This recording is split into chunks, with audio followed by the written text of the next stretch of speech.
Alors, Cédric Sachi, pour une 4e fois d'affilée, le FC Barcelone a confirmé sa suprématie sur cette équipe du Real Madrid. Non, rien d'étonnant, en tout cas, pas pour moi en tout cas. C'est une équipe qui a confirmé tout au long de cette saison qu'elle méritait son statut. Même dans ce classico, moi j'ai été, même si je suis déçu dans ce classico parce que voilà, vous avez une défense qui est complètement à la rue et tout, mais en face il y avait une équipe qui savait très bien ce qu'elle voulait. Il y avait une équipe qui était concentrée, surtout qu'elle était menée 2-0. Après elle est revenue dans le match, ce n'est toujours pas facile.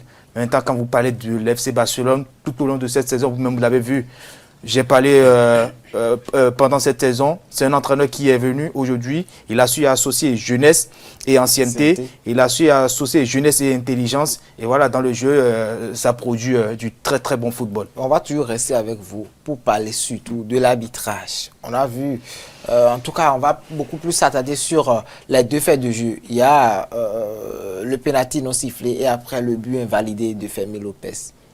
Déjà, sur le penalty non sifflé, peut-être que je vais actualiser une fois de plus les règles du football. En tout cas, pour ce que j'ai à mon niveau actuellement, ça aurait pu être un penalty pour le FC Barcelone. Peut-être qu'ils ont dû changer encore les choses, je ne sais pas. En tout cas, j'irai voir les tests pour comprendre pourquoi ils n'ont pas sifflé penalty sur cette action. On ne sait jamais, on peut toutefois modifier les règles sans qu'on ne soit au courant. Peut-être que c'est ce qui s'est passé. Mais en tout cas, de toutes les façons, pour moi, il devait y avoir pénalty sur cette action. Mais si vous étiez en train de parler de l'action de Fermín López, je suis désolé, là il y a faute.